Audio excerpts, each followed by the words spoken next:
Muchas gracias, agradezco la presentación. Efectivamente, tenemos algo de experiencia docente. Los años no pasan de en balde y yo estoy muy contento de estar con ustedes compartiendo esta charla.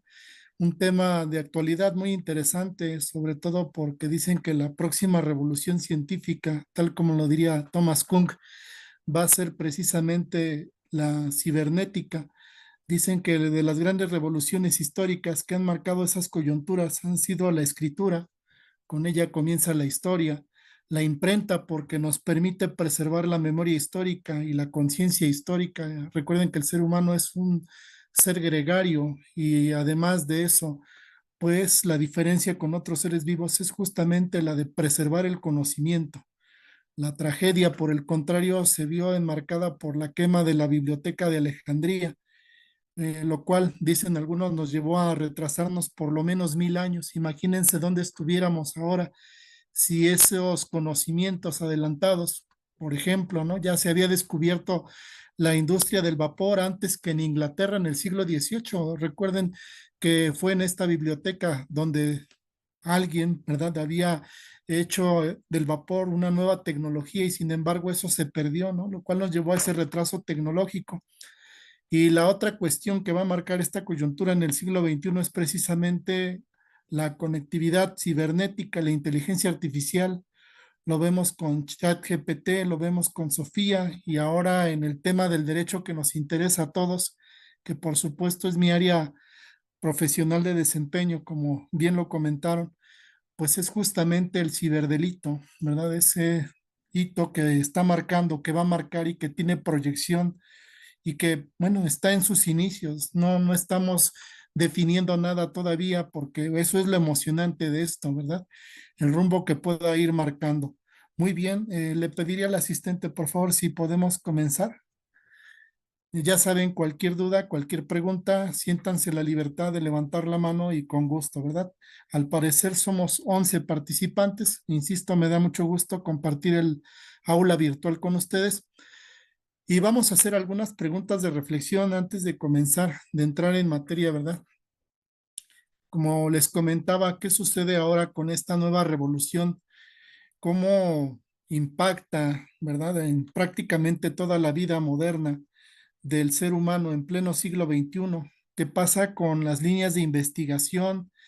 ¿Qué pasa con el evento criminal, el ciberdelito? Algo impensable hace 10 años, por lo menos, ¿verdad? ¿Qué pasa con ese, entre comillas, eslabón perdido? En donde encontrar al delincuente que prácticamente no deja rastro cuando hablamos de cuestiones informáticas, en contra de quién se investiga, ya que como saben, los ciberdelincuentes tienen un conocimiento vasto cuando hablamos sobre todo de hackers y cuando, como dice Pauline Orts, la criminalidad del siglo XXI en todo el mundo traspasa fronteras. Hay un derecho penal internacional que, bueno, plantea nuevos retos a los investigadores, no solamente en el ámbito académico, sino me refiero también a los investigadores que llevan a cabo las pesquisas, ¿verdad? Para poder castigar al delincuente y que se haga justicia. Recuerden que el derecho no solamente es teórico, sino que tiene una parte axiológica, una parte de valores, y que para llegar a esos valores, como la justicia, ¿verdad? Como un bien jurídico tutelado, pues habría que concientizarnos, pero sobre todo redoblar esfuerzos a nivel internacional, porque como les comento, no es algo que quede dentro de un contexto nacional o regional, sino que ha traspasado fronteras y ahora se convierte en un problema común, en donde lo que sucede en una parte del mundo pues nos está afectando a todos, efectivamente, ¿verdad? Y siguiendo con las preguntas, pues vamos a ver que hay otras cuestiones, ¿verdad? Entonces, ante esta cuestión, nos planteamos de que si realmente estamos ante un callejón sin salida o qué tendencias vamos a seguir.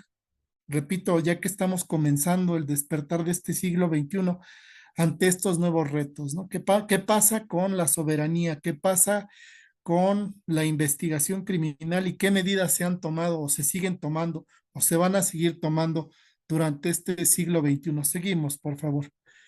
¿Verdad? Son las preguntas que planteamos.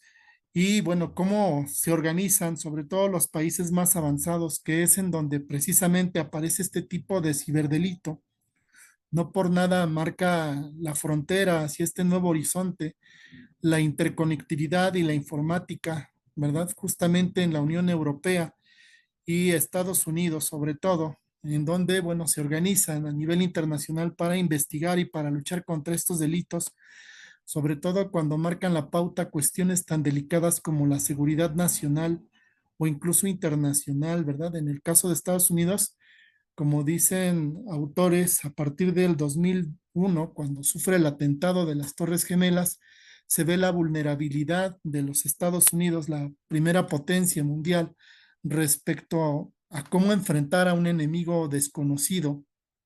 Nos referimos a el terrorismo, por ejemplo, cuando con un solo evento se vieron forzados a redoblar la seguridad y a prácticamente poner en marcha lo que Gunther Jacobs denomina como el derecho penal del enemigo, estableciendo una política criminal bastante rigurosa como las ventanas rotas o la cero tolerancia, en donde ya no se habla de ciudadanos, sino se habla de enemigos, enemigos comunes que llevan a esta creación de estrategias. Y aquí entra sobre todo la cuestión de la investigación internacional con organismos como Interpol, por ejemplo, ¿verdad? En esta lucha de estos Estados miembros, que repito, ven a un enemigo común, no para un solo país, sino para todo el mundo, ¿verdad? Seguimos, por favor. Ya vamos a ver que esto traspasa las fronteras y es muy, muy importante, ¿verdad?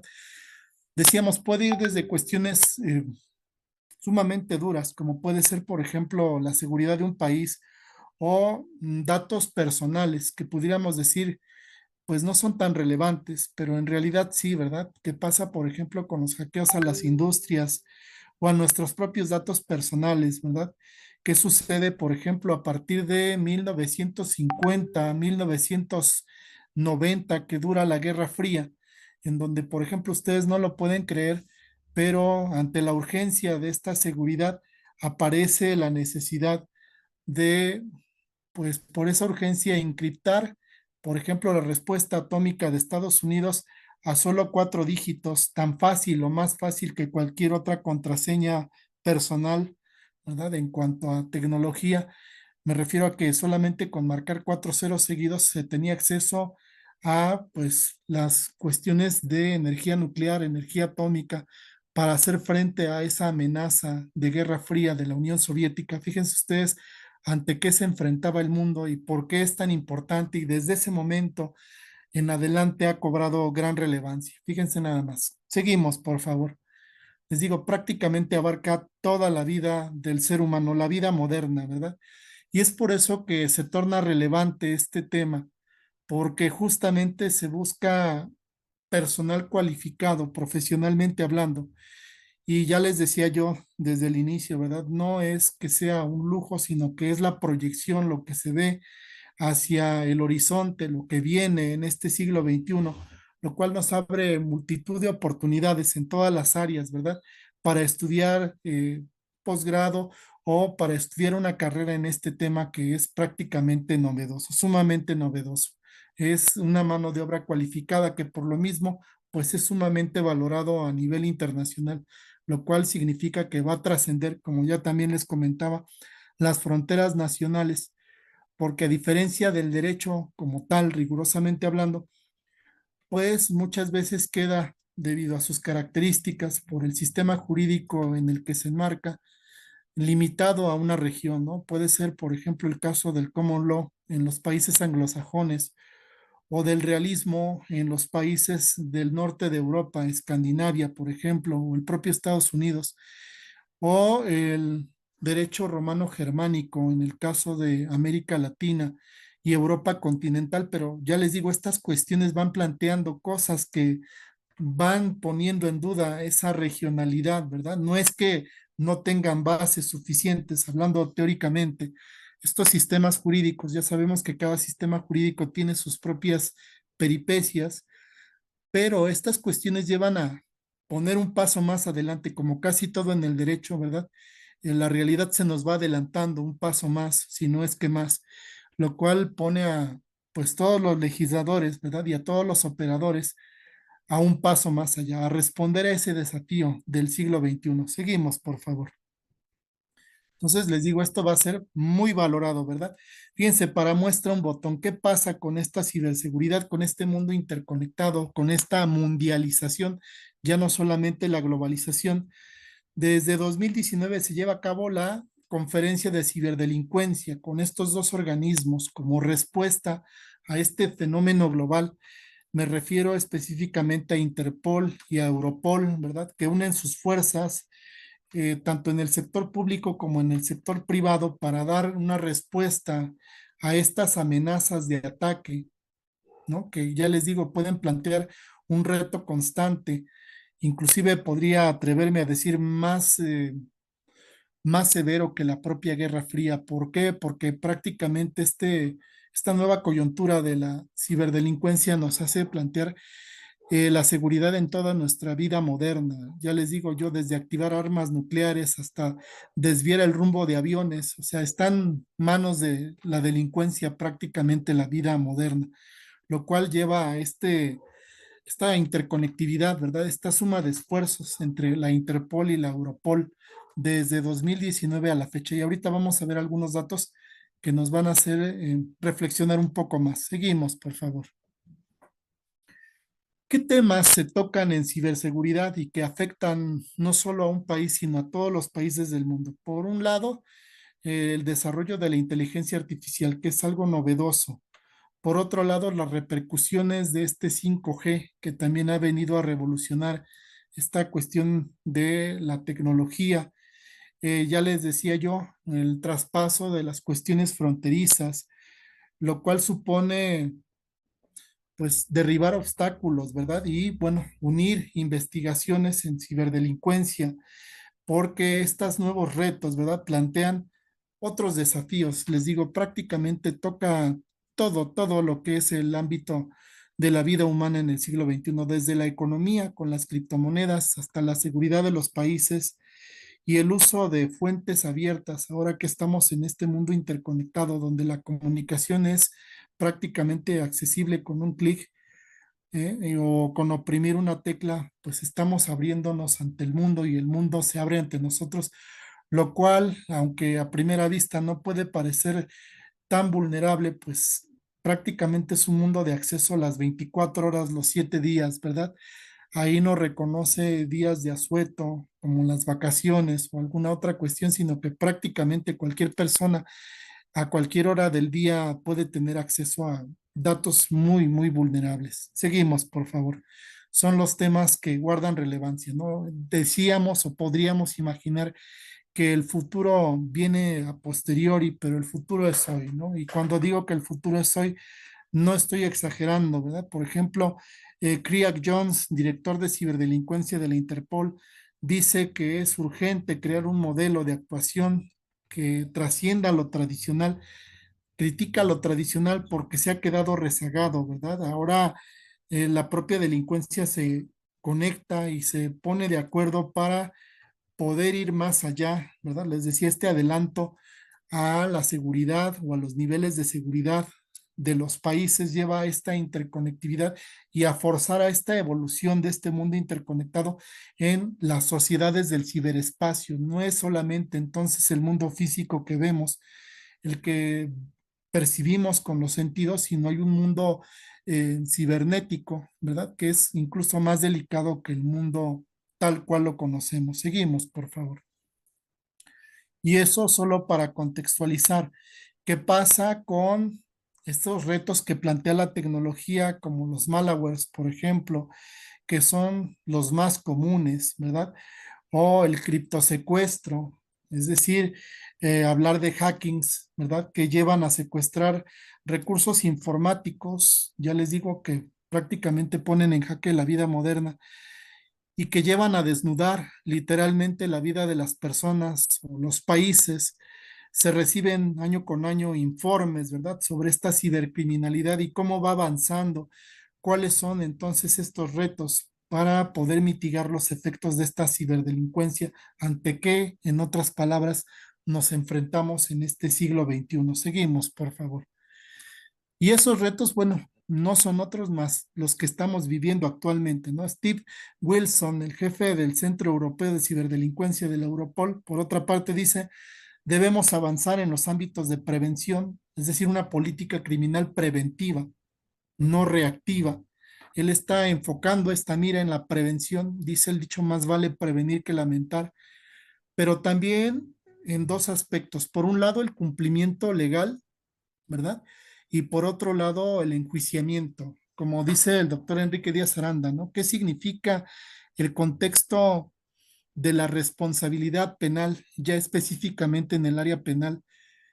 Y bueno, no significa otra cosa más que como decimos, ¿verdad? El que la hace la pague. Es decir, tener una certeza jurídica de que quien vulnere esa legislación nacional o internacional tenga consecuencias.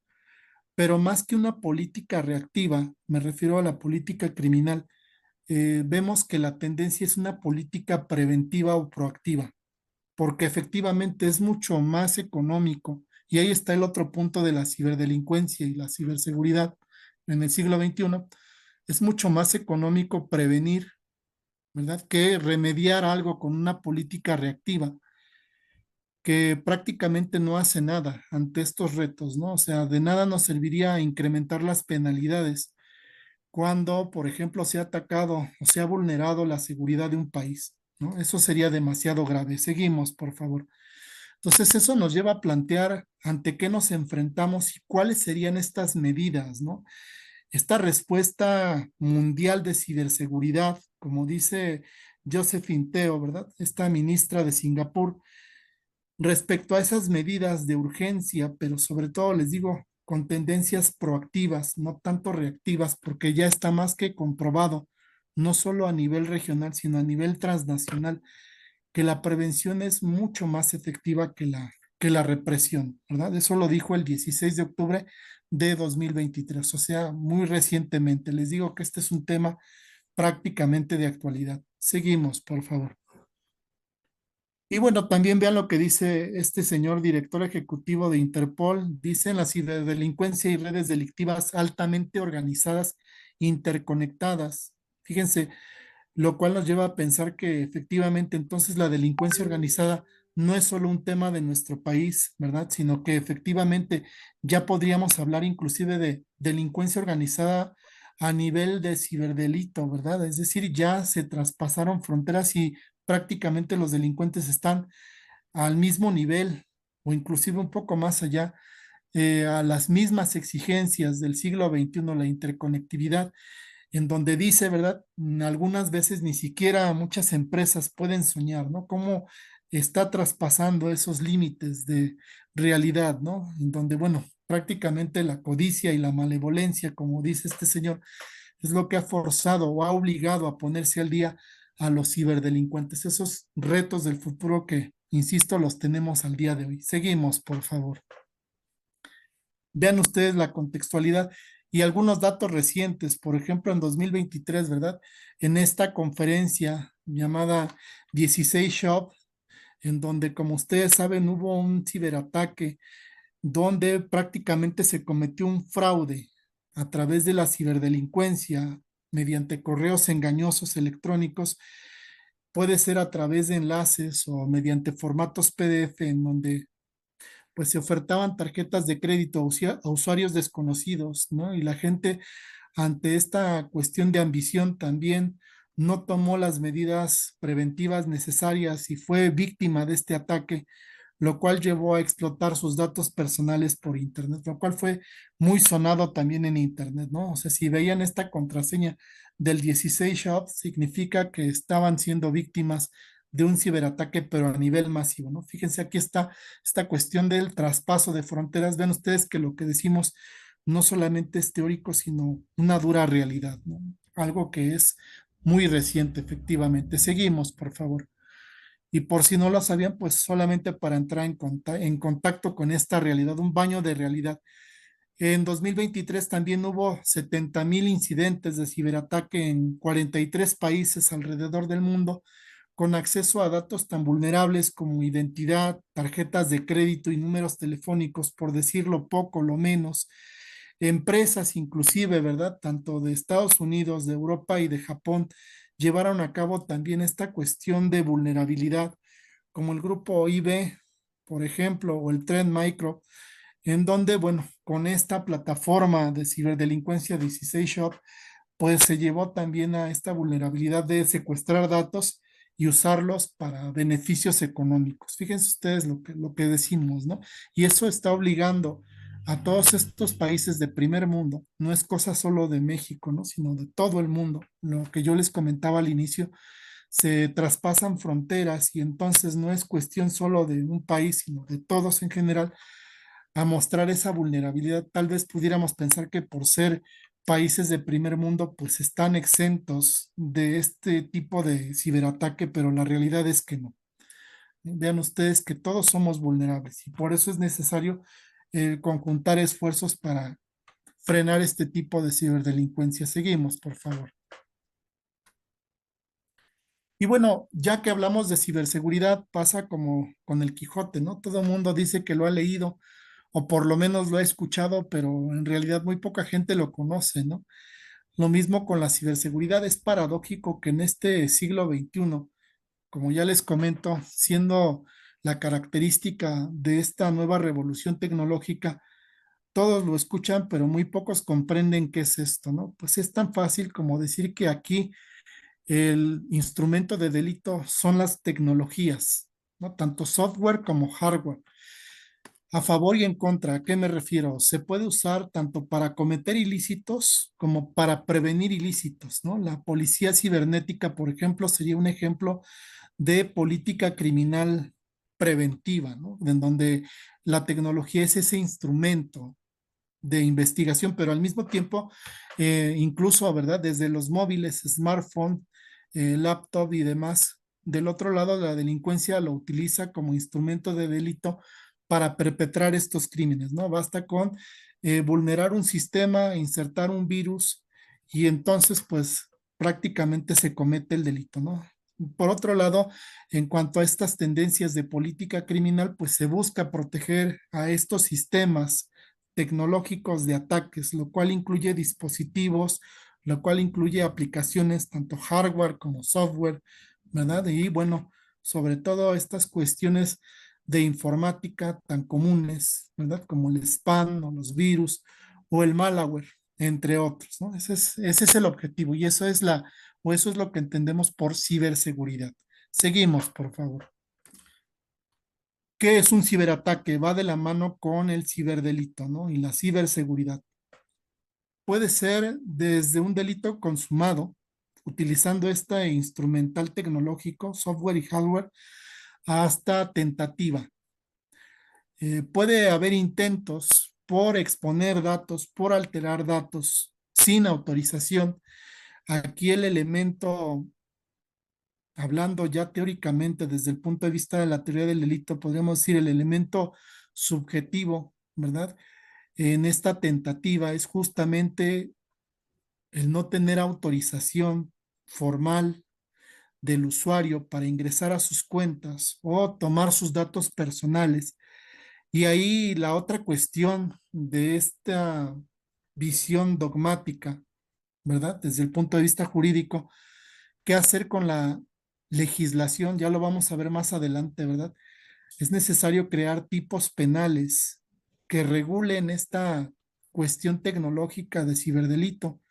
Y me refiero específicamente a lo que Feuerbach había señalado desde el siglo XVIII, el nullum crimen, nulla pena, sine lege, que está enmarcado en el artículo 14 constitucional, ¿verdad? Como ustedes saben, dice que ningún acto, ¿verdad?, puede ser señalado como delito sin una ley previamente y estrictamente aplicable al delito de que se trate.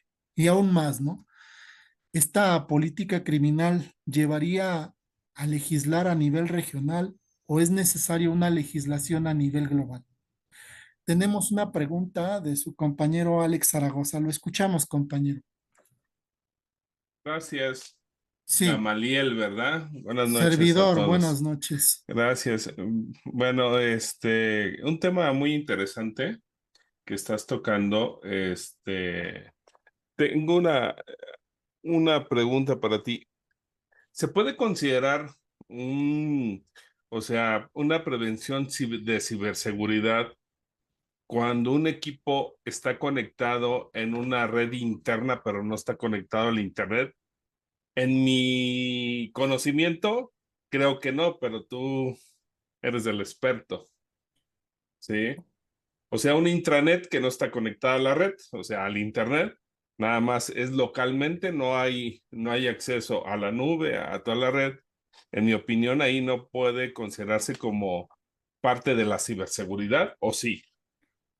Ok, interesante pregunta, ¿verdad? Ya les decía que este nuevo siglo nos está planteando nuevos retos, porque retomando lo que ya les había comentado, prácticamente abarca toda la vida, todos los ámbitos de la vida del hombre, ¿no? Me refiero a cuestiones personales, a cuestiones legislativas, tecnológicas, ya ven ustedes, ¿no? Esto plantea un reto para todos y me refiero a que es una tarea de transdisciplina, ¿verdad? Es decir, aquí entramos no solamente profesionales del derecho, sino aquí entramos sobre todo, ¿verdad? Ingenieros en sistemas, por ejemplo. Ciberseguridad específicamente es una rama, algo muy concreto de este nuevo fenómeno que nos obliga a trabajar conjuntamente, lo cual, vuelvo a repetir, nos lleva a plantear estrategias de prevención en donde tenemos que conjuntar esfuerzos, tanto tecnólogos como ingenieros en informática, como ciber eh, policías, ¿verdad? Investigadores, ministerios públicos, porque no tenemos la respuesta concreta a una sola persona, sino que aquí viene precisamente la suma de esfuerzos. Y esa pregunta va muy relacionada con cuestión de tecnología. Creo que desde el punto de vista tecnológico sería alguien versado en ese tema, porque, bueno, repito, mi área es jurídica, ¿verdad? Yo soy eminentemente abogado, pero sí cabría señalar que aquí el esfuerzo sería conjunto, ¿no? Algo transdisciplinar, que no es vertical desde el punto de vista político criminal, sino que es horizontal, porque este fenómeno nos está pegando a todos, ¿no? Repito, no solamente la cuestión jurídica, en el ámbito de la legislación. En el ámbito tecnológico, habría que preguntarle a un ingeniero en sistemas o en informática, efectivamente, si es posible tecnológicamente hablando, específicamente, ¿verdad? Poder prevenir ese tipo de ciberataques o ciberdelincuencia. Desde Perdón el, gracias. Fíjate, nada más te pongo en contexto. sí, Nosotros nos dedicamos a la consultoría en protección de datos personales. Tenemos ya más de 12 años dedicándonos a esto. Y la misma ley, como abogado seguramente lo sabes, la ley de protección de datos en posesión de particulares, en el artículo 19 dice que se deben de implementar todas las medidas de seguridad administrativas, físicas y técnicas que eviten el daño, la pérdida, la alteración, la destrucción o uso o acceso no autorizado. Y eso incluye ciberseguridad. o- Entonces, en, en una consultoría teníamos un debate, precisamente lo que dices es, coincido contigo totalmente, que es un tema multidisciplinario. Pero yo le decía a él, en mi opinión, le digo, no creo que, o sea, si es un tema de seguridad en la red, porque es interna, hay que evitar un acceso no autorizado, pero para mí no es un tema de ciberseguridad porque no está conectado, no está subido a la nube. Entonces se generó un debate interesante. Al final no concluimos de eso porque le digo, no es lo mismo, si lo aplico el nivel de riesgo, un nivel de riesgo conectado a la red, pues se exponencia más que no conectado a la red. así es. Entonces ahí se hizo el debate, por eso te hacía la pregunta. Muy bien, me agradezco la participación, ¿eh? Acuérdense Gracias. que entre todos nos nutrimos, ¿no? Yo siempre digo que todos hacemos la clase, ¿no? A mí me encanta porque aprendemos de todos. Fíjense qué interesante, ¿no? Les decía, la línea es muy delgada, hay muchas cosas que están sobre la mesa y es un tema que recién comienza a despegar, ¿no? Ustedes saben que cuando algo comienza, como dice Thomas Kuhn, ¿no? Falta una etapa de maduración. Es muy prematuro señalar qué es y qué no es, ¿no? Efectivamente, lo comenta su compañero muy bien, no podría considerarse como un ciberataque, hablando específicamente de ciberseguridad, porque no está abierto a esta nube o a este web world, ¿verdad? Esta red de interconexión, donde, como ya les comento, un aspecto fundamental de la ciberseguridad es la afectación a todos en general y no es algo tan regional como puede ser, ya lo comentaba el compañero, ¿no? Una red local, ¿no? Entonces ese es otro punto que cabría señalar para hacer esa distinción cuando efectivamente estamos en presencia de un ciberdelito, un ciberataque, y cuando no. Insisto, la línea en realidad es muy delgada porque habría que definir, ¿verdad? Habría que delimitar, mejor dicho, ante qué o en qué momento precisamente se está quebrantando la línea tan delgada, ¿verdad? Para hablar efectivamente ya de un ciberataque o de un ciberdelito. Por lo que me comentan la legislación y volviendo a la parte dogmática, podría inclusive desprender consecuencias de tipo administrativo, civil o penal. ¿Por qué? Bueno, porque en ese caso no sé si se firme un convenio de protección de datos, ¿verdad? Y hasta dónde llegaría el alcance de la responsabilidad de él o los encargados de proteger esos datos personales, ¿no? Es decir, no exponerlos a esos ataques potenciales, ¿no? Entonces ahí también cabría preguntarnos si, bueno, hay algún grado de responsabilidad profesional por esa vulnerabilidad, independientemente si se trata o no de un ciberataque, hasta dónde llega el límite, ¿verdad? El grado de responsabilidad, o como dice Enrique Díaz Aranda, ¿no? El ámbito de protección normativo a esa cuestión tan delicada que son los datos de una persona o de una compañía, por ejemplo, lo cual lleva, insisto, a muchas cosas que están todavía sobre la mesa. Es muy prematuro señalar hacia dónde irán estas tendencias. Imagínense, por ejemplo, la vulnerabilidad de datos o la exposición de datos confidenciales, y me refiero, por ejemplo, también a cuestiones de derecho de propiedad intelectual. Por ejemplo, yo estuve en una universidad que me hicieron firmar también un acuerdo de confidencialidad y de protección de datos por estas mismas cuestiones, ¿no? Fíjense nada más, no solamente para la propia víctima, sino directamente para él o los responsables, ¿no? Son, repito, cuestiones muy, muy novedosas. Ya ven ustedes hacia dónde nos lleva todo esto, insisto, y que prácticamente tendríamos que poner sobre la mesa estas cuestiones para delimitar estos ámbitos de responsabilidad, porque como ya les comentaba hace un momento, ¿no? Siendo meramente dogmáticos, como diría Feuerbach, y reconocido en el 14 constitucional, tiene que ser una ley exactamente aplicable a ese ilícito que regula la legislación o hasta dónde llega ese ámbito de responsabilidad, ¿no? Ya sea personal o de terceros por esta ciberseguridad, ¿no? Cuestiones aparte, sí habría que delimitar muy bien en dónde o de dónde estamos partiendo para hablar de un ciberataque, ¿verdad? Que ya vulnera estas fronteras que, como les decía al principio, otra característica que tiene este ciberdelito es la ruptura de fronteras, ¿no? Traspasa. Y eso, creo yo, son vacíos legales que permiten a estos ciberdelincuentes aprovecharse de estas cuestiones, ¿no? Como no hay una legislación formal a nivel global que delimite estas cuestiones, pues lleva a que se aprovechen de esos vacíos legales, ¿no? Pero eso es tarea que tenemos también en proyección hacia el futuro, o sea, lo cual nos quiere decir que todavía queda mucho, ¿verdad? Por delante para proteger, para resguardar y que efectivamente esto sea una realidad, ¿no? Ya les decía, esto va desde lo más básico hasta lo más complejo, ¿no? Aquí la cuestión es que estamos todavía empezando, ¿no? No tenemos ni idea hasta dónde puede llegar, ¿no? Y más con el avance que tiene la tecnología. Cada 6 meses aproximadamente hay avances, sobre todo los últimos avances tecnológicos se producen en esta cuestión de inteligencia artificial. O sea, imagínense al paso que lleva esta cuestión de evolución tecnológica. No tenemos ni idea. Muy bien, ¿alguna otra pregunta? Gracias por participar, ¿eh? Así es. Ok, ¿alguna otra pregunta?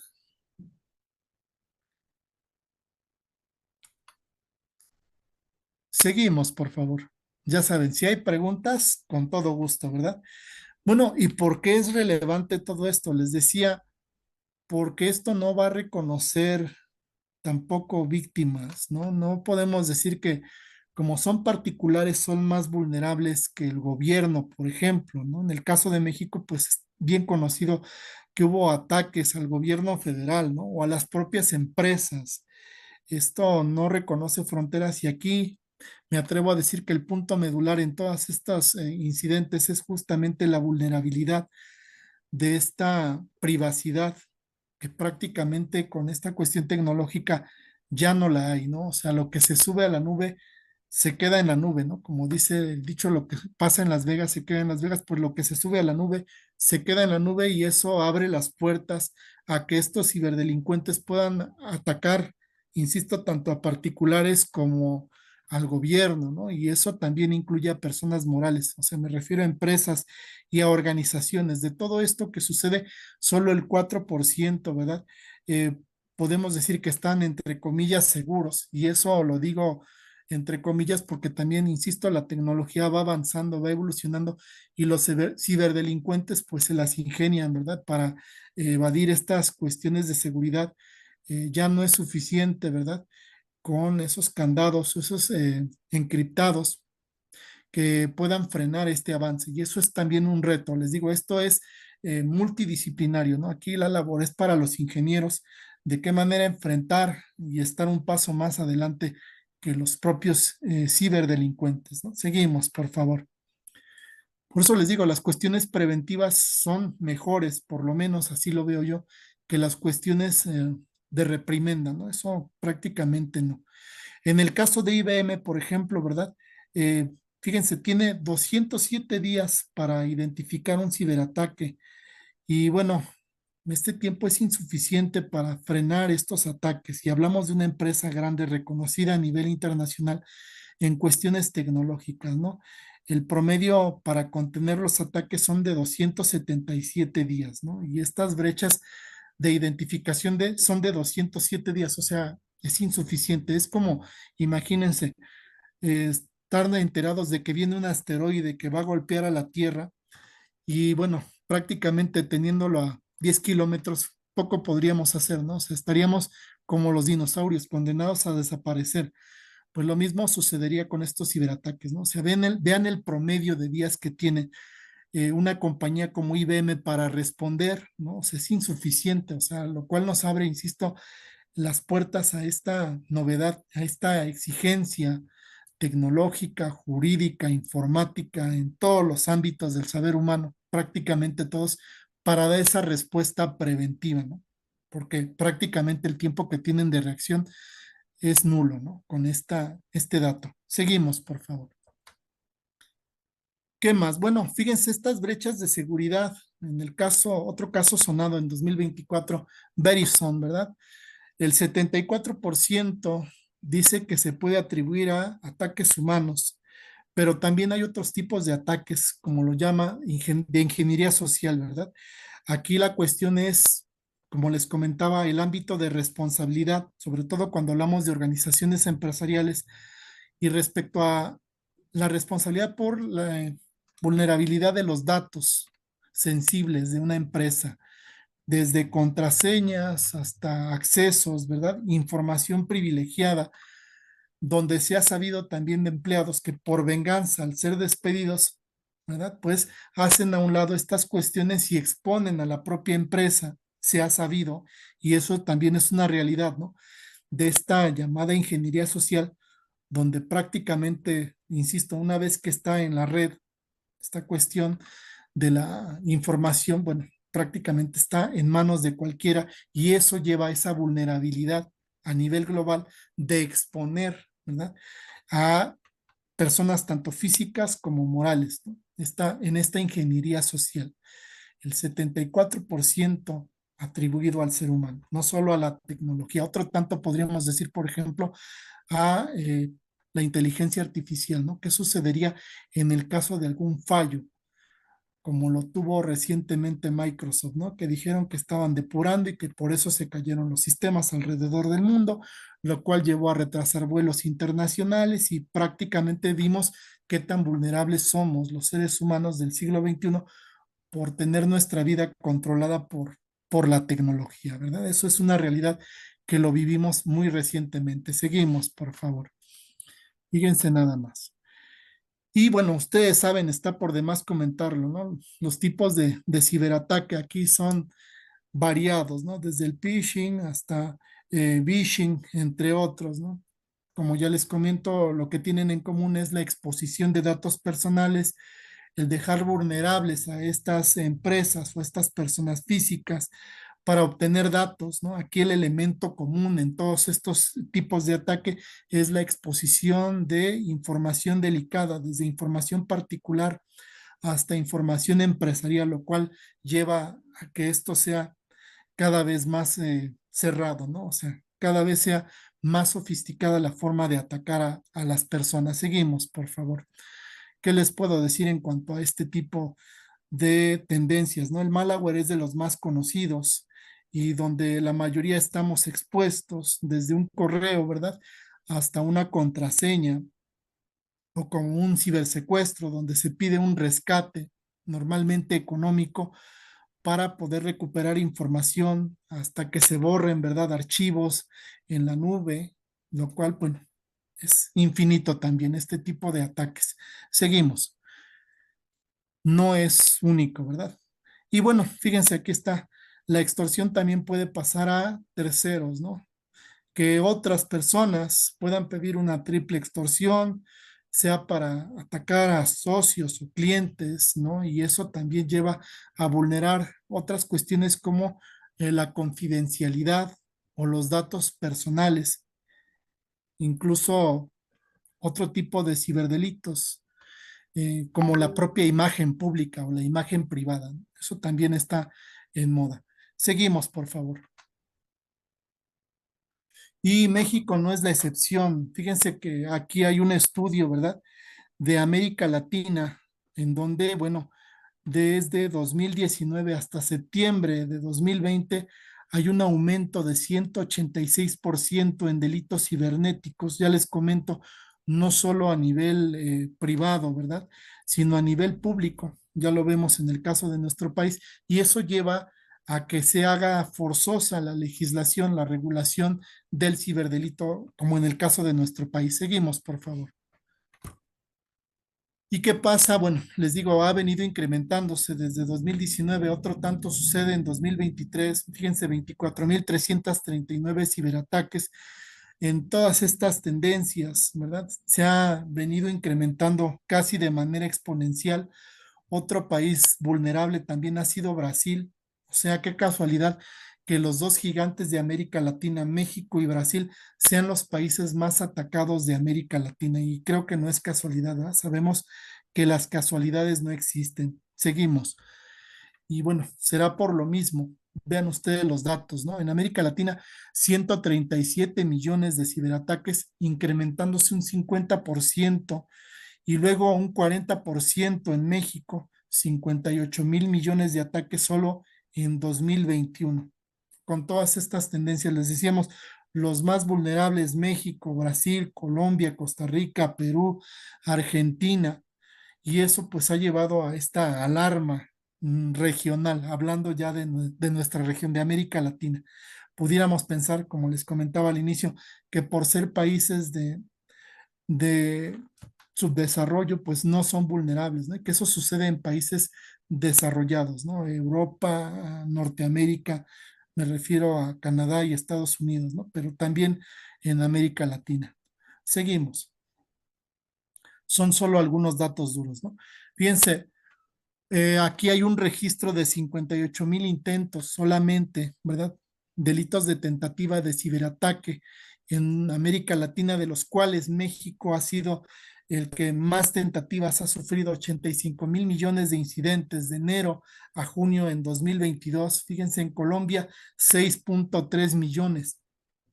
Y bueno, esto decíamos va a ir incrementando también en América Latina, 50% de incremento en ciberataques. Les digo, esto apenas está comenzando y aquí el problema de la relevancia, en donde todos los países, sin excepción, son vulnerables, ¿no? Todos, todos sin excepción. Seguimos. Y eso, pues está en boom, ¿no? Y México, fíjense, en el caso de nuestro país, en octavo lugar en el ranking mundial en ciberseguridad, octavo lugar, fíjense, y eso entonces lleva a que estos temas, pues son, sin lugar a dudas, o deben estar, o están, como bien lo comentaba su compañero hace un momento, en las agendas legislativas. Es algo que no podemos aplazar, porque como les comentaba hace un momento, esto nos ha alcanzado y está aquí, ¿verdad? Ya es algo que es propio de este siglo XXI. Seguimos, por favor. ¿Qué pasa con México? Bueno, esto también es paradójico, ¿no? Muy poca gente en realidad comprende estos alcances del ciberataque y el ciberdelito. Muy poca gente es consciente de hacia dónde va esta tendencia y cuál es el nivel de vulnerabilidad, sobre todo en nuestro país, ¿no? Fíjense, una encuesta de 2023 dice que el 35% está al tanto de esta cuestión de ciberataque. El resto, pues no, ¿verdad? Estos avances tecnológicos van aparejados a otro tipo de problemáticas, como puede ser, por ejemplo, eh, pues podríamos llamarlo así, ¿no? Una ignorancia tecnológica o un analfabetismo tecnológico, ya no solamente por cuestiones de leer y escribir, sino por cuestiones de manejo de tecnología. Y eso si lo comparamos con las pirámides poblacionales, a pesar de que México es un país de edad media joven, pues todavía es demasiado vulnerable por esta tendencia al envejecimiento, que tampoco es un problema único de nuestro país. Ustedes saben que la tendencia hacia el envejecimiento es global y eso poco a poco ha marcado esa tendencia de que grupos etarios de la tercera edad sean los más vulnerables a este tipo de ataques, ¿no? Y por eso la gran mayoría está en ignorancia. Fíjense, un 48% de las personas encuestadas no tenían ni idea de esta otra realidad, de esa vulnerabilidad que tenemos todos. Y si a nivel federal, en un país como México, la decimoquinta economía a nivel mundial, sufre este tipo de ataques, ¿qué podríamos esperar los ciudadanos de a pie con esa tendencia hacia el envejecimiento, en donde desafortunadamente, pues lo vemos, es una constante de todos los días, las personas de la tercera edad son las más vulnerables. Además de que desde el punto de vista, perdón, de la victimología, como todos ustedes saben, por su propia edad, ¿verdad? Por sus propias características, son un sector vulnerable. Pues esto incrementa aún más cuando hablamos de tecnologías. ¿Qué pasa con plataformas como Facebook, que aparentemente sin diestra y siniestra tienen nuestros datos y pueden hacerlos privados, ¿verdad? Y negociar con estos datos a nivel global?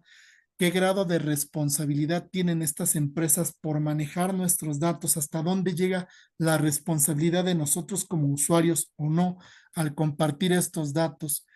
Decían también un estudio reciente que si usamos inteligencia artificial y lo comparamos con nuestra propia vida, es decir, si nosotros preguntamos a esta inteligencia cuánto nos conoce personalmente a cada uno, y nosotros lo comparamos con lo que creemos saber de nosotros mismos, ¿qué creen? Decía este estudio que la inteligencia artificial llegaría a conocernos inclusive mucho mejor que nosotros mismos. O sea, estamos tan controlados, compartimos tantos datos en las nubes, no solo en Facebook, sino en todas las plataformas, que prácticamente esta inteligencia podría saber nuestros gustos y nuestras preferencias, ¿no? O sea, qué nos gusta, qué nos disgusta, con qué tipo de gente compartimos nuestros datos, en qué gastamos nuestro tiempo. Esto que a primera vista pudiera parecer irrelevante, pues lleva a plantearnos seriamente que también nos conoce esta inteligencia, ¿no? Inclusive más que nosotros mismos, ¿no? Incluso mucho más que nosotros mismos. ¿Qué hacen con esos datos y por qué cada vez que damos sí a las cookies son capaces de rastrear nuestra actividad en Internet? y que aún, ¿verdad? Apagando los sistemas, prendemos el aparato o la tecnología otro día o ese mismo día y aparece publicidad relacionada con nuestras búsquedas como si prácticamente nos estuvieran leyendo la mente. Fíjense nada más, algo que a priori pudiera parecer irrelevante o insignificante, pues si tomamos conciencia, ¿no? Respecto a otro tema que son los datos personales y que pueden estar en riesgo, por supuesto, porque como ya les comentaba, esto está prácticamente a la mano de cualquier persona a las 24 horas, pues qué pudieran hacer con nosotros, ¿no? No sé si ustedes lo sepan, sacando otro dato, por ejemplo, en los temas de extorsión o, pues sí, propiamente extorsión, ¿no? O secuestro, puede ser el caso que usen el Google Maps, ¿verdad? Y que prácticamente rastreen con estos datos sensibles nuestras direcciones y nos puedan describir hasta el edificio de nuestro domicilio y nos digan, ¿no? Pues tú vives en tal lugar y junto a ti hay tal edificio, ¿no? Y ya sabemos dónde vives y te tenemos muy bien vigilado. Fíjense nada más la cuestión de la regulación, ¿no? Hay también otras cuestiones que podemos hacer cada uno como usuario, ¿no? Eso lo vamos a ver un poquito más adelante. ¿Qué más? Seguimos, por favor. Y les digo, en el caso de México, bueno, todo esto por también la insensibilidad, la falta de información que tenemos los particulares y la falta de medidas preventivas. Ya les digo, la cuestión de prevención es mucho más relevante que la cuestión reactiva. En el caso de los particulares, medidas tan sencillas como puede ser el cambio de contraseñas, por lo menos cada 3 meses, de un mes a 3 meses, por ejemplo, la identificación de malware o el bloqueo, como ya comentaba también su compañero hace un momento, de estos malware, ¿verdad? Para proteger datos, para proteger redes, puede ser, ¿verdad? Una forma de contribuir a nuestra propia protección, es una manera de prevención informática del delito, ya no solamente física, sino también virtual, ¿no? Eso también podríamos hacerlo, porque estamos también acostumbrados a pensar que toda la responsabilidad es por parte del gobierno, ¿no? ¿Qué hace los legisladores? ¿Qué hacen los jueces? ¿No? ¿Qué hace Interpol? ¿Y qué hace todo el mundo? Pero prácticamente no nos preguntamos qué hacemos nosotros, ¿no? También por prevenir cuál es nuestro grado de responsabilidad como particulares, lo cual tampoco significa, y no quiero decir que hagamos a un lado la responsabilidad de quien objetivamente, ¿verdad? Quien formalmente está obligado a proteger, ¿no? Que es el gobierno y las dependencias, los legisladores, los jueces y demás. ¿Qué más, por favor? Fíjense nada más. ¿Qué pasa entonces con identificación de páginas? Se llevó a también una ligera mejora en este sentido para proteger este tipo de sistemas, ¿no? La minoría, no todo el mundo, ¿verdad? Sobre todo a nivel empresarial es donde se nota esta mejoría muy leve por el grado de vulnerabilidad que tiene. También decíamos, es mucho menos tendiente en el caso de los particulares, lo cual, bueno, también lleva a esta cuestión de ese grado de responsabilidad como individuo, ¿no? El cambiar contraseñas, bloquear correos electrónicos o actualizar aplicaciones pueden ser otro tipo de medidas. Fíjense, insisto, esta cuestión abarca muchas cosas, ¿no? De la vida tanto pública como privada, tecnológica, social, jurídica. Estamos apenas despertando y esto solamente está marcando la pauta. Pues fíjense, estamos apenas en el ritmo de evolución de esto y como tal, pues seguimos avanzando. Recuerden que como dijo Malthus, igual que como retomó Darwin, aquí sobrevive el mejor adaptado, de tal manera que si no nos adaptamos a estos cambios, estamos quedando fuera, ¿no? Entonces, por eso el tema de la ciberseguridad es un tema que está comenzando. Tendríamos que seguir evolucionando, tenemos que seguir adaptándonos para responder a las exigencias, insisto, no solamente a nivel local, a nivel global, a nivel empresarial y a nivel particular. Es un tema realmente interesante. Pues esta fue la breve charla, ¿verdad? De la importancia de la ciberseguridad esta noche. En verdad que es un tema muy novedoso y por eso es un tema relevante. Insisto, abarca prácticamente todos los ámbitos de la vida humana, tanto pública como privada, no solamente, repito, a nivel regional, sino a nivel global. Y esto, bueno, yo prospecto que tiene efectivamente mucho por analizar, mucho por comprender. Ya lo veíamos hace un momento, las líneas, ¿verdad? Jurídicamente hablando, para definir lo ilícito de lo lícito, pues todavía se están definiendo. Les agradezco muchísimo. No sé si tengan alguna pregunta respecto a lo que vimos en esta breve sesión por el tema de la ciberseguridad. Excelente su presentación, licenciado o ingeniero, más bien profesor. Yo sí tengo una pregunta en relación a lo que preguntó la primera persona que intervino en la charla. En tema jurídico, le comento esto porque mi esposo trabaja en un banco y este banco tiene un sistema, él está en el área de sistemas, es ingeniero en sistemas. Entonces, este banco tiene un sistema eh, propio que es interno para muchas transacciones de las que hace y no está conectado a la nube. Jurídicamente, en este caso, si llegaran a hackear este sistema que no está conectado a la nube, ¿también se consideraría como un ataque de ciberseguridad o ya sería otro tipo de ley la que aplicaría aquí? Ok, también interesante pregunta, ¿verdad? Muchas gracias también por participar. Fíjense, Gracias. va, sí, con gusto. Va relacionado con lo que preguntaba su compañero hace un momento, ¿no? Aquí, insisto, la línea es muy delgada, sobre todo cuando tratamos de definir al ciberdelito, ¿no? Y la ciberseguridad, porque prácticamente yo creo que nos pasa a la mayoría cuando oímos cibernético, lo asociamos directamente con la informática y eso no es tan fácil como así, ¿no? Como bien comentaba hace un momento su compañero, para que eso llegue a ser considerado como un ciberdelito y por lo tanto un ciberataque, tendría que hacerse abierto a la nube, es decir, tendría que tener apertura a prácticamente cualquier persona, tanto física como jurídica. Pero en los casos que ustedes comentan, pues se trata de redes locales y más que un ciberdelito, yo diría un ámbito de responsabilidad profesional, inclusive penal, ¿verdad? Por la vulneración de datos. Aquí la cuestión sería, ¿verdad? El problema del manejo de datos personales, ¿hasta dónde llevaría ese ámbito de responsabilidad para las empresas encargadas de proteger esos datos?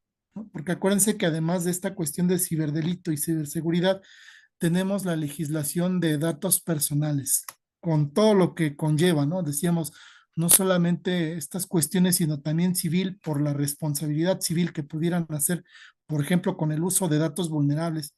Imagínese usted en un banco al solicitar un crédito con nuestros datos confidenciales, que también yo considero ahí, pues también es falta de pericia de los bancos el no cerciorarse efectivamente de la personalidad del usuario, ¿no? Me han tocado desafortunadamente conocer algunos casos de fraudes que se han llevado a cabo en prácticamente minutos, ¿no? Por cantidades realmente relevantes. Hablamos de dólares en millones. Y bueno, ¿qué hacemos ante esas cuestiones, no? Y aquí la responsabilidad del banco de, bueno, es que tú hiciste la transacción, ¿no? Y cuando interponemos la denuncia ante la Fiscalía General de la República, como casi nunca sucede en nuestro país, ¿verdad? Llegan a otras instancias a querer lavarse las manos y decir, no, es que antes de que pongan la denuncia con nosotros, es que sí somos competentes, ¿no? Pero antes de que lleguen con nosotros, tienen que acudir, como efectivamente sucede, ¿no?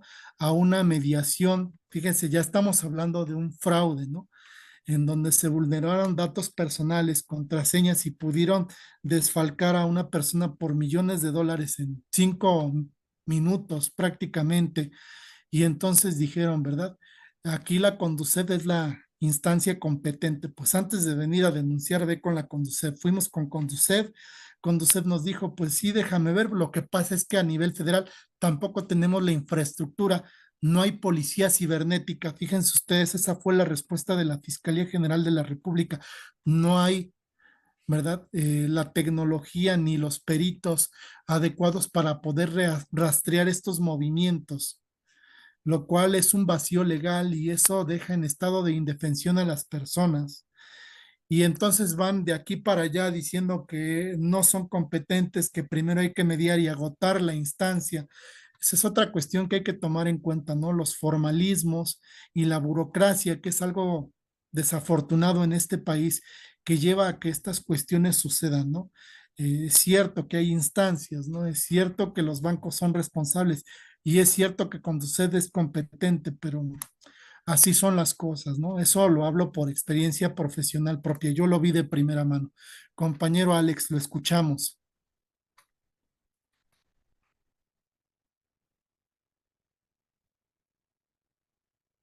No lo escucho, compañero. Lo que dices es muy cierto, si me permiten aportar. Y lo dices por las obligaciones administrativas civiles y penales. En la Ley de Protección de Datos, en el artículo 61, si mal no recuerdo, habla que tenemos que designar roles y responsabilidades al interior de la organización. ¿Eso qué implica? Empezar desde la descripción de puesto, que el contrato laboral esté bien, que exista un acuerdo de confidencialidad, pero sobre todo una responsiva de los activos de información. ¿Por qué? Porque la Ley Federal de Protección de Datos tiene un apartado de delitos y dice que si estás autorizado a utilizar o tratar datos personales y los vulneras con un fin de lucro, se convierte automáticamente en un delito. Claro.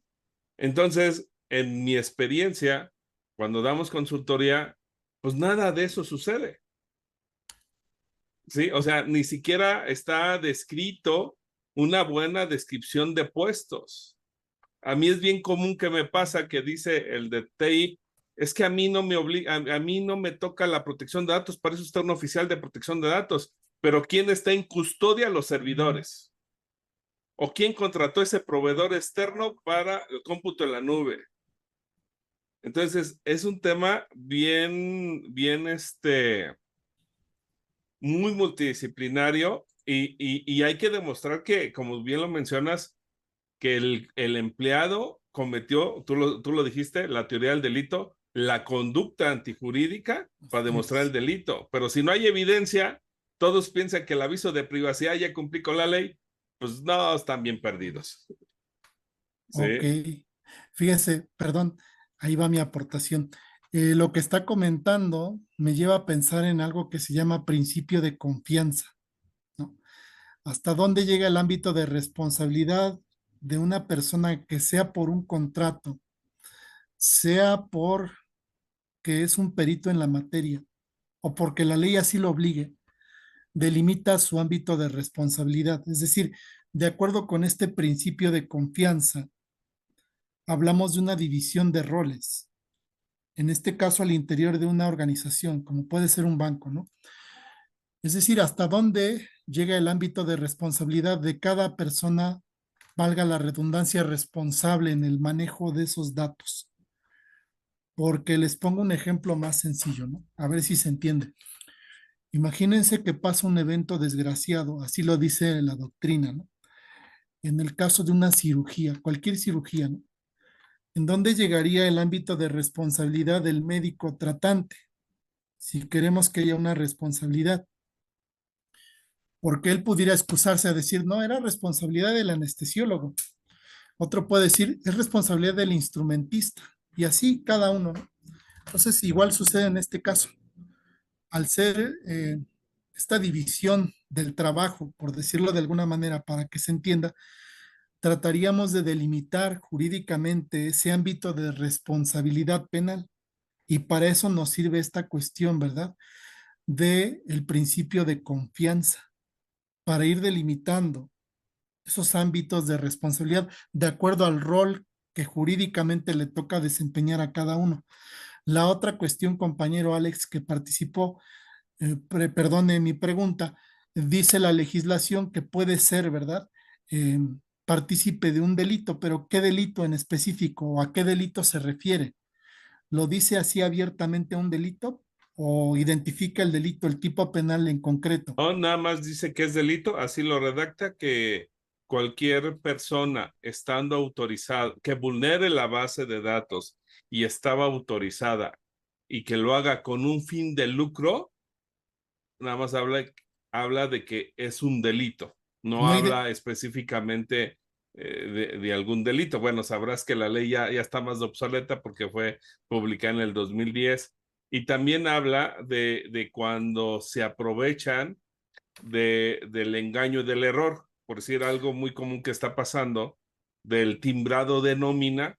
Hay empresas que están diciendo, ven a trabajar, yo aquí pagamos bien, y uno va y deja los datos personales y pácatelas, abren empresas y facturan a tu nombre y al rato, quién sabe dónde quedaste, ¿no? Ya tienes un problema con el SAT. Y se aprovecharon del dolo, del error, ¿sí? O sea Y se que hizo con un fin de lucro. no identifica el tipo penal. Será sancionado de 5 a 10 años de prisión, porque hasta eso depende del tipo de datos. No es lo mismo el nombre a los datos financieros, como lo acabas de decir, o a un expediente clínico. Claro, cada situación es particular, ¿verdad? Es ¿Por correcto. qué esto? Bueno, porque según puedo desprender de lo que comenta, son dos hipótesis, ¿no? La primera que dice que puede ser responsable de un delito y la otra, por el contexto que maneja la legislación, el aprovechamiento del error, podríamos hablar incluso de un fraude, Correcto, ¿verdad? Porque correcto, es el sí, aprovechamiento del error.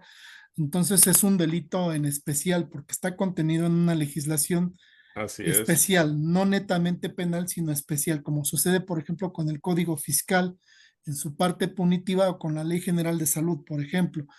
Pero me Ujú. llama la atención que no lo señala directamente, sobre todo en la primera hipótesis, porque sí nos llevaría a pensar que no podría ser vulnerable la cuestión, como ya les comentaba, del formalismo, el nulo un crimen, nula pena, ¿verdad?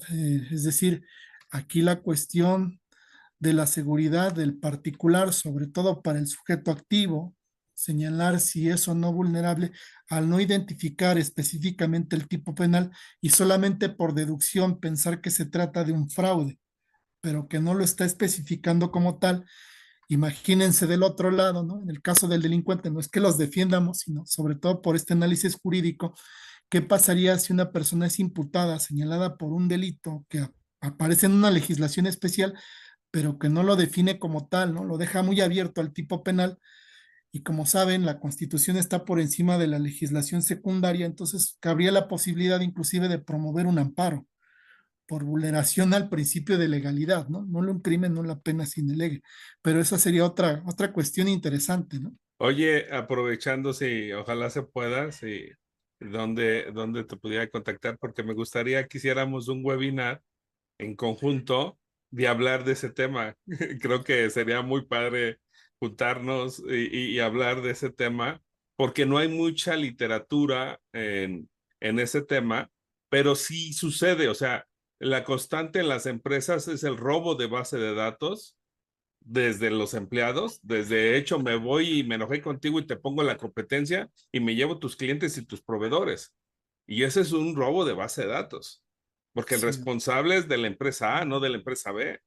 Entonces, por ahí te busco en internet o búscame como Alejandro Zaragoza, mándame un mensajito en LinkedIn y vamos organizando un webinar de los delitos en la materia.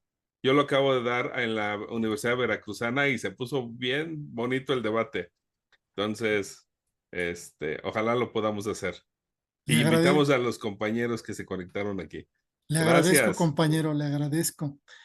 Entre todos hacemos todo, ¿verdad? Entre todos nos apoyamos. Le agradezco. Fíjense, no sé si me pudieran apoyar, quien me estaba asistiendo, que pudiera poner la primera lámina. Creo que aparece mi correo en la primera lámina. Y si no, lo acabo de escribir aquí en el chat, ¿verdad? Está en el chat, aparece gamalielamigo@hotmail.com, mi correo personal, para lo que gusten, estoy a sus órdenes, me pueden contactar. Efectivamente, es un tema que se presta a debate, es un tema muy rico. Ya les digo, no hay nada escrito. Esto apenas está comenzando y eso es lo importante de todo esto, que vean ustedes, eh, pues todo lo que hay en puerta, ¿no? Todas las posibilidades casi infinitas, como les comentaba también al principio, ¿no? Donde no es que se tenga la panacea, la respuesta absoluta. Creo que en este siglo XXI, en ningún área del conocimiento, nadie puede decir yo tengo la panacea, ¿no? Que me va a dar el remedio a todo. Me refiero a que aquí, insisto, está la interdisciplina, ¿no? Estamos eh, analistas sociales, científicos, ¿no? Tecnólogos, legisladores, ¿no? Eso es muy rico. Una característica que tienen estas nuevas problemáticas del siglo XXI es que son complejas. Vean, por ejemplo, saliéndome un poco de contexto, lo que sucedió con el COVID-19. A priori pudiéramos pensar que se trató de un problema de salud pública, que igual traspasó fronteras, ¿no? Y que era un problema de los médicos, ¿no? Pero ahí entraron tecnólogos, ¿no? Ustedes saben que la vacuna de COVID lleva tecnología de nanotecnología, ¿no? Entonces eso, y genética, ADN, junto con cuestiones de epidemiología, ¿no? Entonces, fíjense, no se trata de que alguien tenga, insisto, el remedio absoluto y alce la mano y diga yo, ¿verdad? Yo puedo solito, como si fuese Superman, ¿no? Aquí se trata de colaborar todos, ¿no? Aquí somos todos porque el problema es común, porque ha traspasado fronteras y porque se presta esto, se presta este diálogo abierto donde todos vamos a aportar semillitas, ¿verdad? Vamos a ir aportando bloques para construir una respuesta conjunta, común, que al fin y al cabo nos va a llevar a lo que todos queremos, que no es otra cosa que buscar soluciones a un problema común. Porque si la delincuencia se une para llevar a cabo este tipo de ilícitos, considero que nosotros como ciudadanos deberíamos también unirnos, ¿no? Y más si tenemos el conocimiento. Compañera Juliet, la escuchamos. Sí, yo tengo otra pregunta para cuestión legal. Eh, por ejemplo, todos, bueno, la mayoría usamos redes sociales actualmente y por experiencia propia, pues me ha tocado que en las cuentas de Facebook, ya nos están pidiendo identificación, que mandemos una identificación oficial y cosas así, ¿no? Domicilio, a mí me ha tocado mandar pasaporte, mandar INE por normativa de Facebook, no sé cómo ellos, no sé si se las piden a todo el mundo o nada más a algunos pocos, pero el tema es que a mí me ha tocado. Ahora, Facebook pues es una empresa mundial, que bien lo dijo usted en su clase, pues tiene datos personales, ¿no?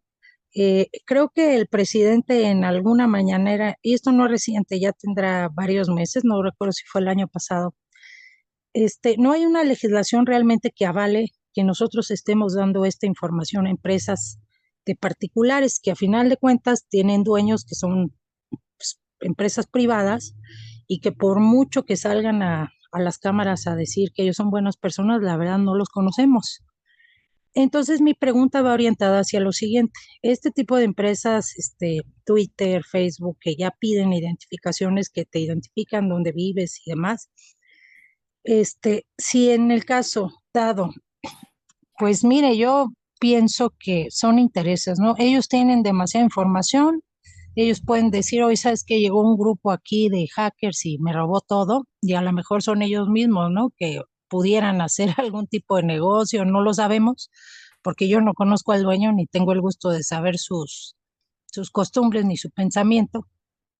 Y poniendo que algo así pudiera pasar, que vulneraran y que de repente esa información ya le esté manejando inclusive los gobiernos, ¿no? Si gracias a Dios no estamos en China, que es un país comunista, pero por ejemplo China sí tiene muy controlados a sus ciudadanos, tan es así que tienen que utilizar la cara para poder comprar en establecimientos, tienen que tener un puntaje porque si no, no los dejan tomar un transporte público, no deben de hablar mal de su gobierno porque entonces les bajan los puntos y pierden beneficios como subirse a un camión o al metro o algún medio de transporte, o a lo mejor hay personas que supongo yo, que no me consta, pero lo supongo, el nivel de vigilancia en China pues es brutal porque ellos ya no manejan dinero en efectivo.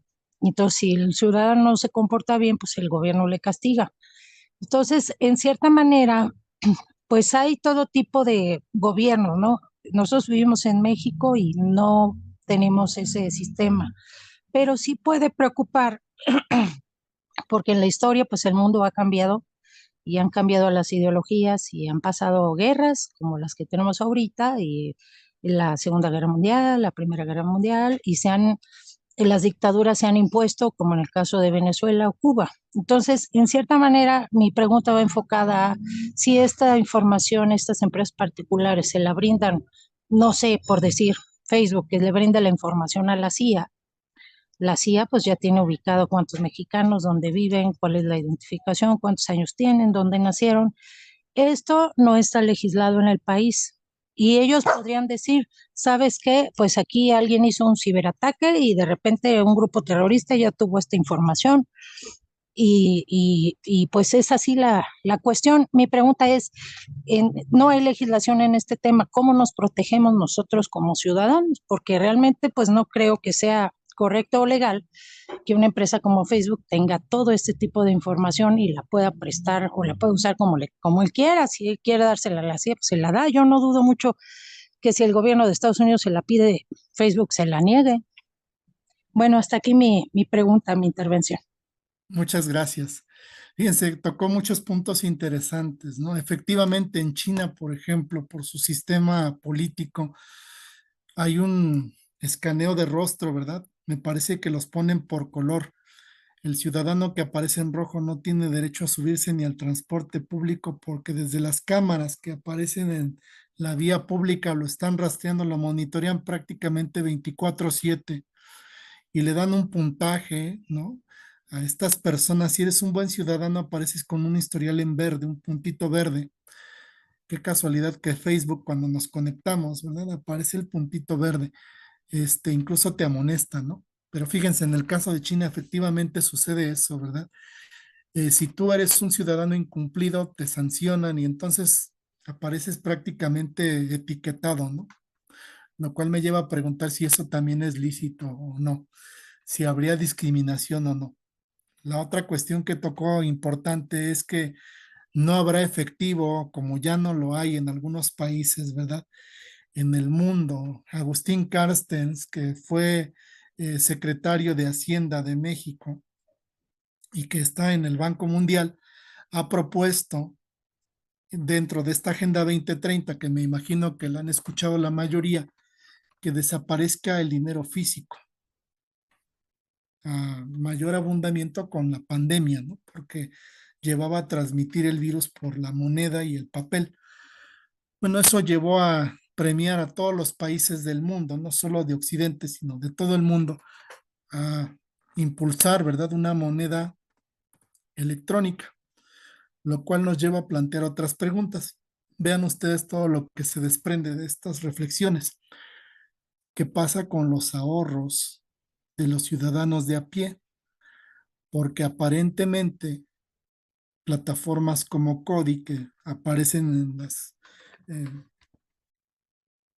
pues en todos los lugares públicos, ¿no? Las dependencias para pagar servicios o mercancía, solamente con una tarjeta tú pagas el precio de ese producto, de ese servicio, y todo el mundo le aplaude, ¿no?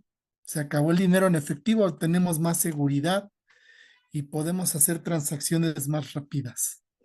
Sí, pero ya no vamos a poder ahorrar porque te van a controlar tus ingresos. Desde un peso que gastes hasta millones de pesos o dólares. Entonces ya no vas a poder tener dinero en el colchón desde ahorita, ¿no? El SAT, por ejemplo, ya te dice que si tienes más de X cantidad en físico y no la declaras, eres evasor. Ya está prohibido ahorrar, ¿no? Fíjense el control, hacia allá va la Agenda 2030. Todo esto va hacia allá.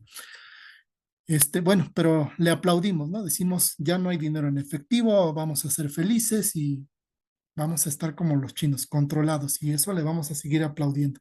Todo sea por la seguridad. El otro lado de la moneda. No estoy en contra, pero tampoco a favor, simplemente como reflexión.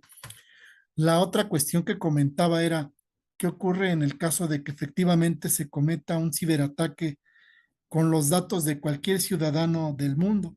¿No? Porque decíamos, esto trasciende fronteras. ¿Podría o tendría facultades, por ejemplo, Interpol, para solicitar a Facebook, a Zuckerberg, que le diera información vulnerable, particular de alguna persona para llevar a cabo pesquisas, investigaciones en caso de un ciberdelito o un ciberataque? Y la respuesta es sí. ¿Cómo lo regulamos?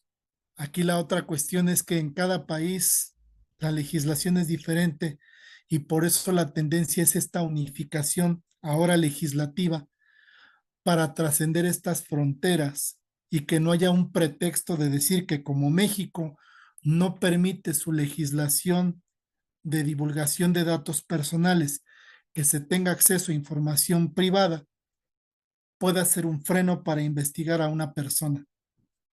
La tendencia es esa homologación internacional, que todos nos pongamos de acuerdo, me refiero a los países, ¿verdad? Para que no haya un pretexto de decir, bueno, no se puede, ¿verdad? Porque hay una legislación interna que lo prohíbe, pero en el caso de Interpol no, tiene esa facultad. Por supuesto, va a premiar aquí la seguridad internacional, inclusive podría ser una cuestión de Estado, ¿no? Es decir, perdón, pretextar la seguridad del propio país de Estados Unidos. Y la última cuestión que planteaba, creo que esa nos corresponde a todos, ¿no? ¿Hasta dónde puedo darle acceso a estos redes sociales, ¿no? Como Facebook, como Instagram y demás, Twitter, que ahora se llama X, ¿no? Mis datos personales. Ya les comentaba que haciendo el estudio de IA, dice que estas plataformas nos conocen mejor que nosotros mismos por todo lo que publicamos.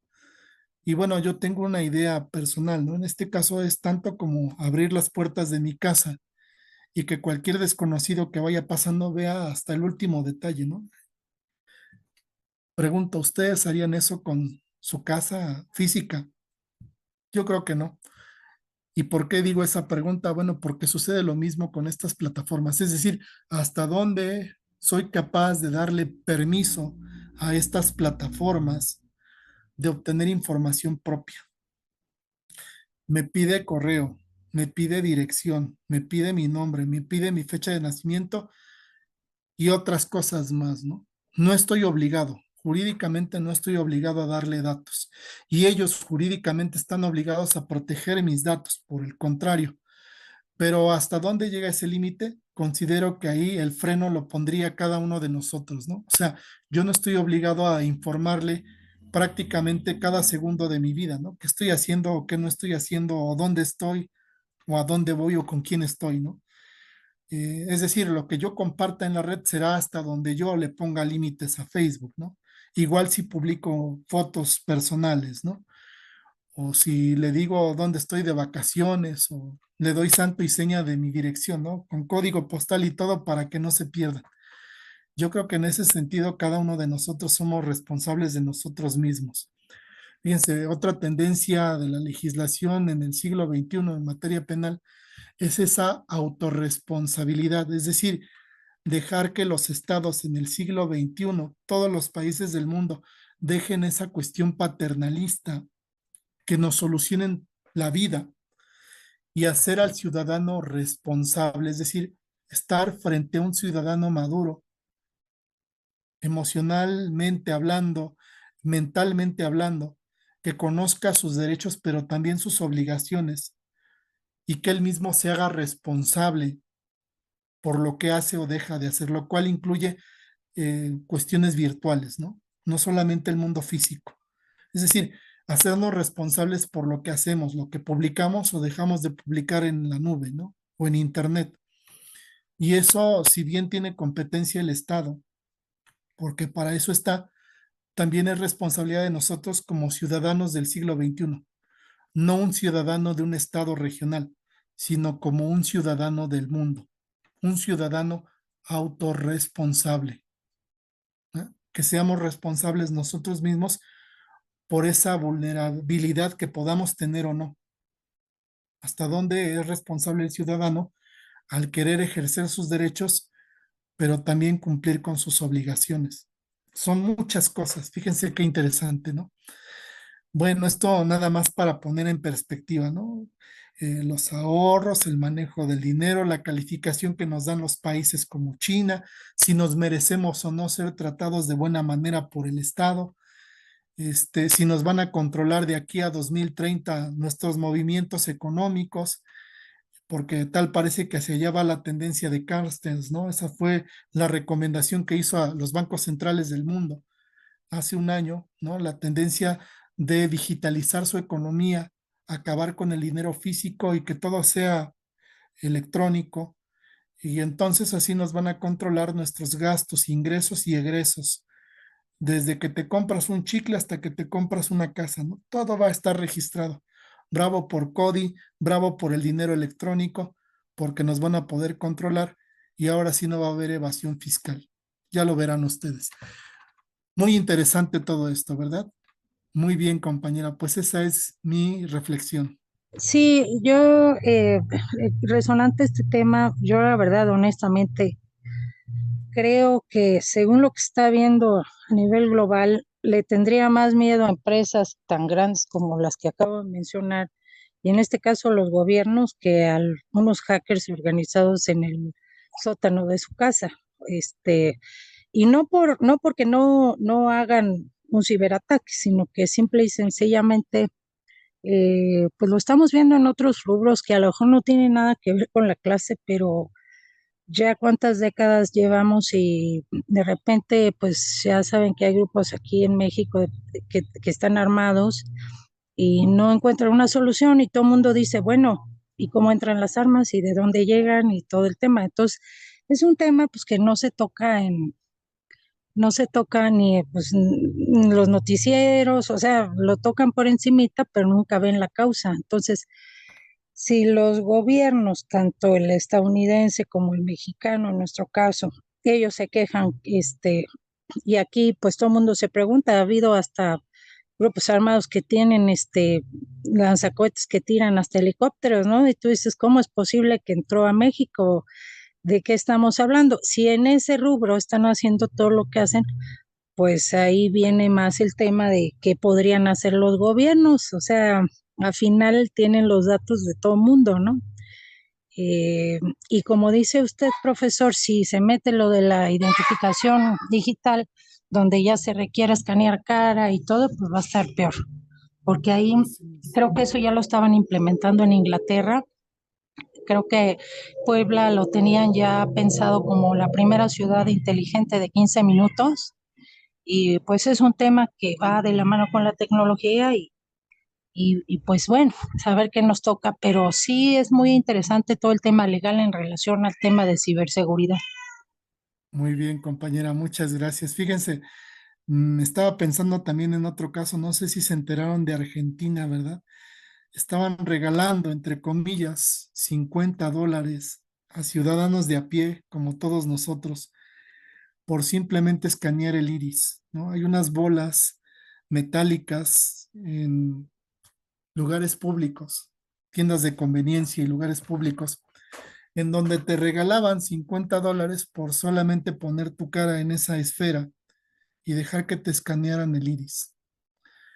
Y yo me pregunto, ¿vale la pena arriesgar la seguridad por $50 una vez en la vida? Les estamos dando acceso y ahí entro de nuevo con esta cuestión de dónde entra nuestra responsabilidad como individuos. La otra cuestión es, según mi punto de vista, como alguna vez dijo una profesora, ¿no? Lo cierto es que ponen el remedio y ponen la trampa. Es decir, primero se crea una necesidad y luego ellos mismos nos dan la solución. Nada más que nos falta ser un poco más críticos, ¿no? ¿Qué quiero decir con esto?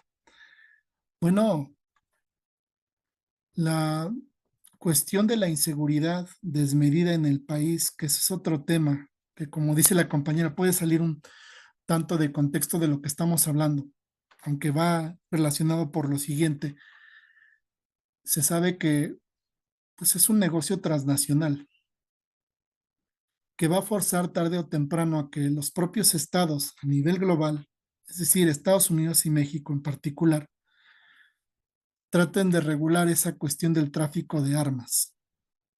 Primero lo dejan crecer y luego, de manera reactiva, nos van a dar la respuesta para que nosotros aceptemos medidas drásticas que vulneren derechos fundamentales. Es decir, van a ir restringiendo los derechos individuales, los derechos humanos, sobre pretexto de que van a vigilar nuestra seguridad.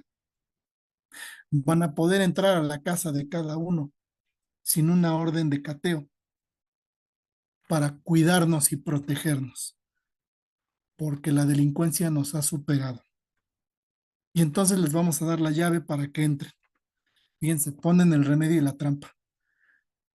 Y bueno, prácticamente con esto estaría cerrando, ¿no? Yo siempre he dicho que los seres humanos, hasta que no tomemos conciencia de dónde estamos parados y qué estamos haciendo, no podremos ejercer nuestros derechos si no somos conscientes de lo que están haciendo con nosotros y de lo que nosotros hacemos en este planeta.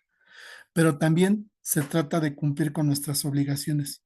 Recuerden que no nada más son derechos, sino también obligaciones. Son leyes imperativo atributivas. Así como imponen obligaciones, también nos hacen ejercer derechos. Reflexionenlo, ¿no? Hay que ser un poquito críticos de hacia dónde vamos, ¿no? El remedio y la trampa, acuérdense de eso. Profesor, sería muy bueno que como parte del curso, bueno, yo estoy tomando aquí el diplomado, soy estudiante de la carrera de Derecho, en alguna clase nos pudiera impartir, pues precisamente todo el tema de legalidad aquí en México para todo el tema de ciberseguridad para irlo estudiando. Yo como estudiante de Derecho, la verdad, todavía no he llegado a ese módulo, no lo hemos visto y sí me gustaría irlo aprendiendo. Sería muy bueno tenerlo de nuevo. Muchas gracias, compañera. Con gusto. Si la universidad así me lo solicita, con gusto, ¿eh? Estoy a sus órdenes. Pues hasta aquí llegamos, compañeros. Nos hemos pasado un poquito más de la hora. No sé si hay alguna última intervención. Es un tema que da en realidad para muchas cosas, ¿eh? Ya vieron hasta dónde hemos hablado en esta sesión. Y se va a poner mejor, ¿verdad? ¿Alguna otra pregunta?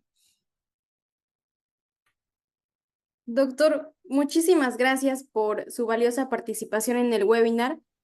Su conocimiento y experiencia enriquecieron significativamente la sesión y de parte del equipo de ICAFI también estamos infinitamente agradecidos. También queremos agradecerles a quienes nos acompañaron el día de hoy por el tiempo que nos dedicaron y nos gustaría aprovechar la oportunidad para compartir con ustedes que estamos a punto de iniciar nuestra licenciatura en formación en Derecho, con formación en nuevas tecnologías.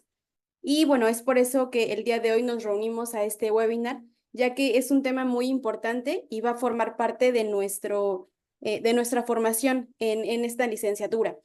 Tenemos como propuesta académica, o más bien nuestra propuesta combina una formación académica de alta calidad con un enfoque tecnológico avanzado, adaptado a las necesidades del abogado moderno.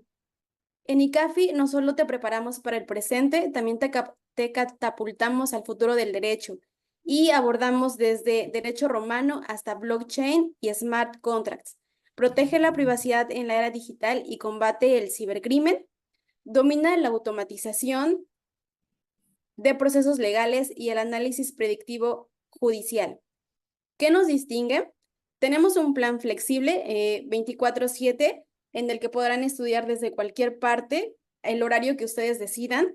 Tenemos profesores expertos en derecho tradicional y tecnológico. También tenemos proyectos prácticos que fusionan la ley y la tecnología, así como competencias teórico-prácticas. Iniciamos cursos el 9 de septiembre, es modalidad en línea y bueno, estamos pendientes por si alguno de ustedes quisiera preguntar por nuestras becas.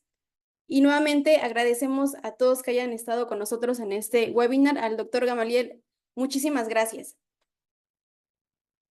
Muchas gracias. Yo le agradezco a la universidad, en especial a la licenciada Tatiana, el haberme brindado este espacio, a todos ustedes por compartir sus experiencias y sus inquietudes. Insisto, entre todos hacemos el aula, ¿verdad?